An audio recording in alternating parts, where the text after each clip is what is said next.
Olá pessoal, vamos continuar o nosso curso de transferência de calor. Nesse capítulo estamos falando sobre a equação da difusão de calor. Nós deduzimos ela no subitem 2.2.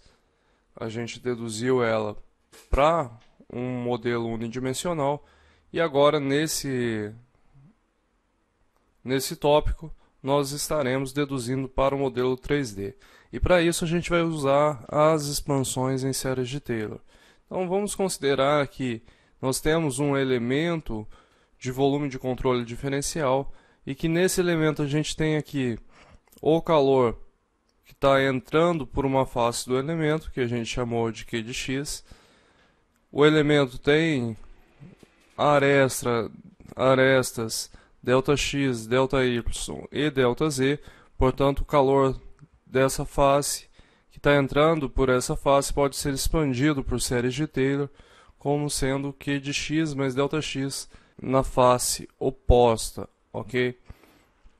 A mesma coisa acontece para o calor trocado em Y e em Z. Então aqui nós temos o calor em Z e aqui o calor trocado em Y. Esse volume ele possui uma energia que está sendo gerada dentro do volume de controle, representada aqui por EG, e essa energia EST é a energia que está sendo acumulada dentro do volume de controle, ok? Eu vou representar ela por E ponto de acumulação nos próximos slides. Portanto, em séries de Taylor, a gente pode escrever que Q de x mais ΔX vai ser o Q de x, o calor trocado em x, mais a derivada parcial do calor de Q de x com relação a x dx. É claro que a gente teria outros termos aqui de maior ordem, porque essa série é uma série infinita. Mas a gente vai desprezar os termos de maior ordem, isso para resolução aqui do nosso problema, para a dedução da equação da difusão de calor. Então nós desprezamos os termos de maior ordem e nós podemos escrever essas taxas de transferência de calor nas faces de x mais ΔX, y mais ΔY e z mais ΔZ, expressadas dessa maneira aqui em séries de Taylor. Qual que é a vantagem? Eu troco o meu x mais ΔX por valores que são conhecidos. O valor da taxa minha Q de x ele é determinado pela lei de Fourier. Portanto, a gente troca esse valor que é desconhecido por valores conhecidos aqui nas séries de Taylor. Então, no interior do e-mail, a gente pode ter o termo fonte de energia, o termo fonte Q ponto dx, dy, dz, ou seja, Q ponto vezes a minha diferencial de volume, que é dx, dy, dz. E se a gente tiver ausência de mudança de fase, quando tem mudança de fase a formulação muda um pouquinho, nós podemos escrever que a energia acumulada, ou aquele E ponto ST do slide anterior, vai ser igual a ρCp, derivada da temperatura com relação ao tempo, dV. Ok? Utilizando o balanço de energia, o que nós temos? Que a energia que está entrando menos a energia que está saindo mais a energia gerada é igual à energia acumulada, ou seja, a variação da energia total do meu sistema com relação ao tempo. Isso é o que está sendo representado pela energia que está sendo acumulada no meu sistema. Nós podemos substituir 2.13 e 2.14 em 2.15, ok? Fazendo isso, nós teremos essa expressão aqui. Nós podemos também substituir 2.12 nisso daqui.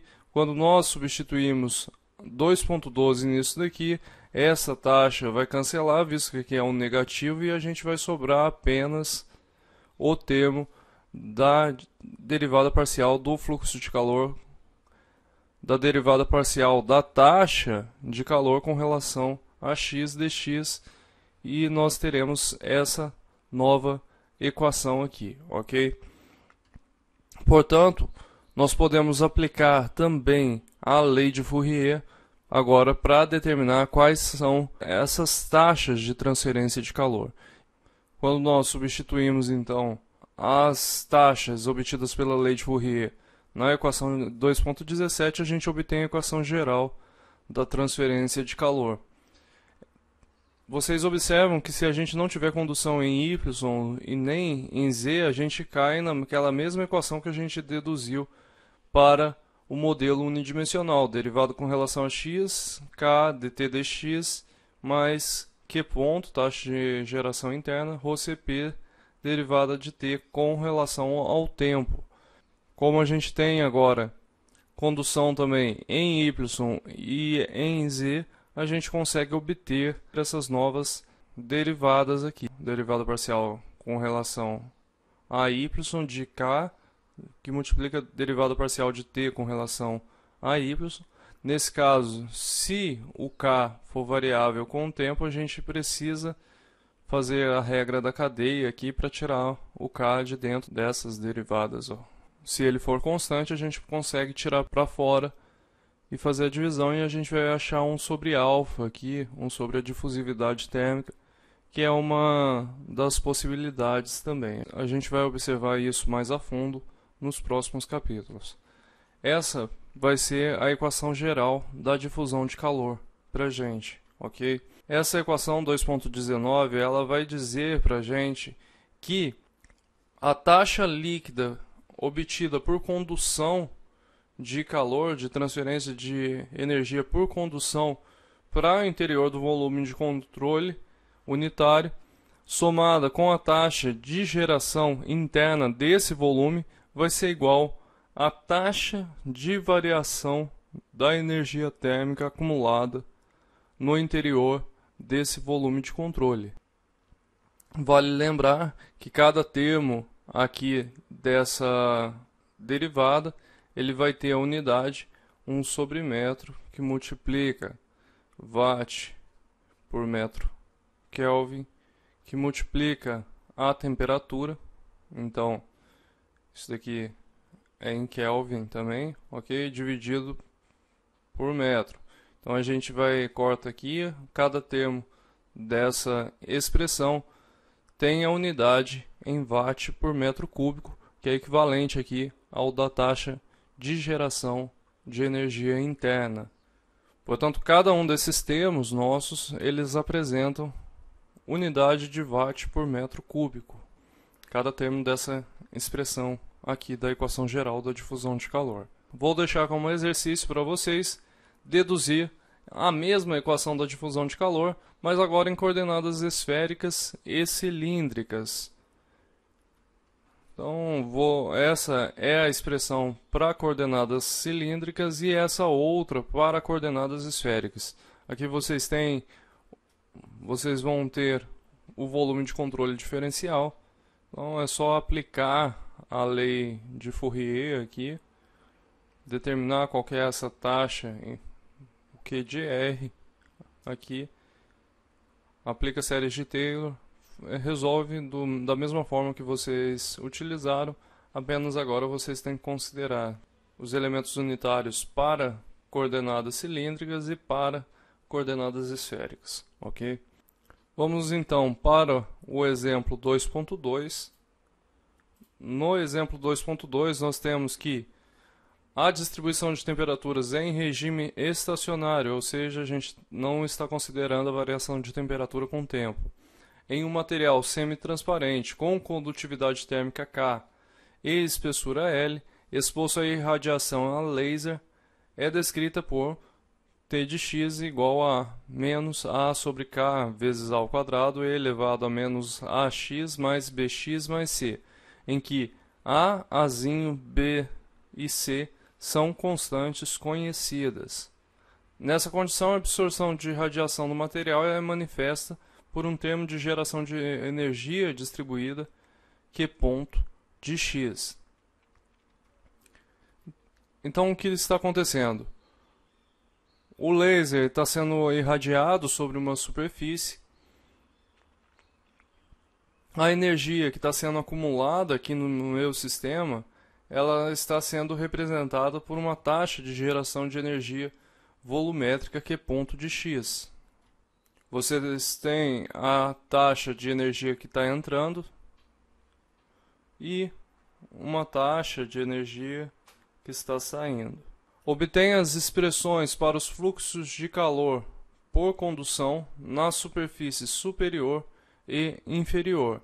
Deduza uma expressão para Q ponto de x e desenvolva uma expressão para a taxa na qual a radiação é absorvida em todo o material por unidade de área superficial. Expresse o resultado em termos de das constantes conhecidas para a distribuição de temperaturas, da condutividade térmica do material e da espessura do material. Nesse caso aqui, a espessura é L, ok? Vamos então para a resolução do exemplo 2.1. Na resolução, nós vamos assumir as condições de regime permanente.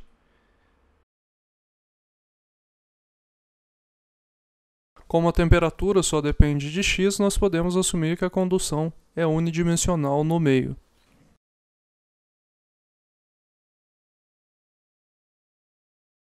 Nós temos também condição de propriedades constantes. As propriedades não variam com o tempo nem com a temperatura. E 4. Toda a irradiação do laser ela vai ser absorvida pelo meio sempre transparente e ela vai ser caracterizada como sendo uma taxa de geração de calor volumétrica Q ponto de x, ok? Essa taxa a gente vai falar que ela é Q ponto de x. Então o que nós temos? Nós temos o meio semi-transparente, a energia está entrando através da primeira superfície e está saindo lá em x igual a L. E no meio a gente tem uma energia que está sendo gerada, que é a energia absorvida pelo laser. Ok? Para essa placa a gente tem a temperatura, a distribuição da temperatura T de x, que vai ser igual a menos A sobre K vezes A ao quadrado elevado a menos AX mais BX mais C. Essa é a nossa distribuição de temperatura. A partir da distribuição de temperatura, a gente pode determinar o Q de x usando a lei de Fourier. E usando a lei de Fourier, a gente tem o quê? Tem que Q de x vai ser igual a menos K dt dx. Nós vamos apenas derivar a temperatura com relação a x e isso vai dar menos a k ao quadrado, que multiplica menos a elevado a e a menos ax mais b. Isso, o a vai cortar, né? Então nós vamos ter menos k vezes a sobre k vezes a elevado a menos ax mais b. E nós podemos aplicar em x igual a zero para determinar o fluxo de calor em x igual a zero. E isso vai nos dar menos a sobre a mais k vezes b. Esse é o fluxo de calor em x igual a zero. Nós também podemos fazer isso para x igual a L. Portanto, em x igual a L, o fluxo de calor vai ser igual a menos k a sobre k vezes a elevado a menos AL mais b. Isso vai ser igual a menos a sobre azão sobre azinho e elevado a menos AL menos kb. Ficou faltando aqui o colchete, né?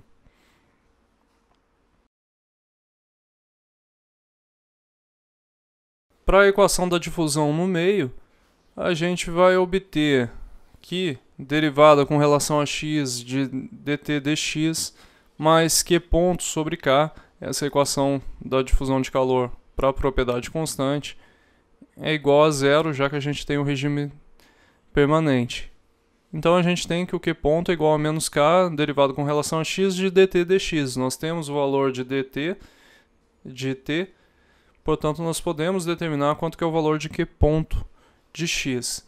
Fazendo isso, fazendo essa derivada aí da temperatura com relação a x e derivando novamente com relação a x, a gente vai obter que o Q ponto de x vai ser igual a E elevado a menos AX. Essa é a taxa de calor de geração volumétrica do meu problema. Para a letra C, nós podemos realizar um balanço de energia. A energia que está entrando menos a energia que está saindo, mais a energia gerada, é igual à variação total de energia com relação ao tempo, mais a variação total de energia com o tempo. Ela é zero, portanto essa energia é zero. E essa energia gerada é a energia absorvida pela radiação. Portanto, nós vamos determinar quanto que é essa energia gerada. A gente pode trabalhar em termos de fluxo de energia, tá? Então vai ser menos a energia que sai, menos a energia que entra. Isso daí vai dar menos Q de 0 de x mais Q de x de L. Isso vai dar Azão sobre Azinho, 1 menos E elevado a menos AL. Portanto, a energia gerada, o fluxo de energia gerada pelo meu sistema é Azão sobre Azinho, 1 menos E elevado a menos A sobre L. Essa energia ela também pode ser obtida por integração no volume de controle. Portanto, a gente pode integrar de 0 até L de Q ponto de x delta x.